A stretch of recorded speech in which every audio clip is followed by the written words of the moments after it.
જય જવાન જય કિસાન। હું છું નિલેશ એરવાડિયા, હળવદ તાલુકાના ટીકર ગામનો રહેવાસી।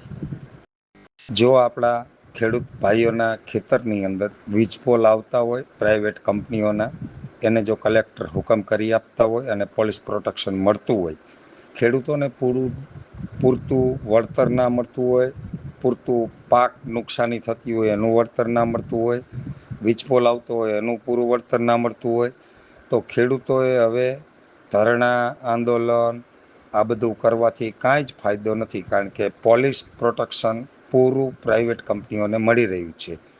ત્યારે કોઈ પણ કારણ વગરના પોલીસ ધાક ધમકીઓ આપી ડિટેન કરે છે, ખોટા કેસ કરી અને ગુનાઓ નોંધે છે અને ખેડૂતોને ડરાવે છે, ધમકાવે છે અને પોલીસ સ્ટેશનમાં બેસાડે છે।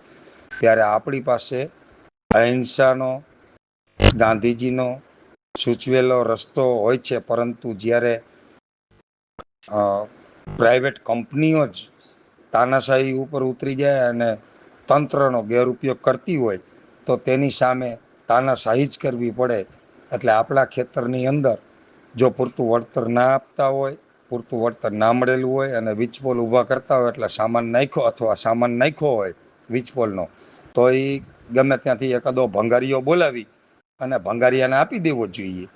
એટલે એક વખતને માટે પ્રાઇવેટ કંપનીને પણ ખબર પડે, ગુના તો અમથાય નોંધે છે, કેસ તો અમથાય ખોટા કરે છે, તો માલ વેચી નાખવાનો ભલે ને કેસ કરતા હોય, આપણે કોર્ટમાં પડકારશું કે ભાઈ અમારી પરમિશન વગર, અમારી મંજૂરી લીધા વગર અમારા ખેતરમાં કોઈ માલ નાખેલો જ નથી, જો નાખ્યો છે તો શું કામ નાખ્યો છે।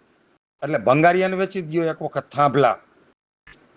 આંદોલન આપણે કરવાની જરૂર નથી, આંદોલન ને પરમિશન ને એ બધું તો અદાણી વાળા ને રિલાયન્સ વાળાને કરવાની જરૂર છે।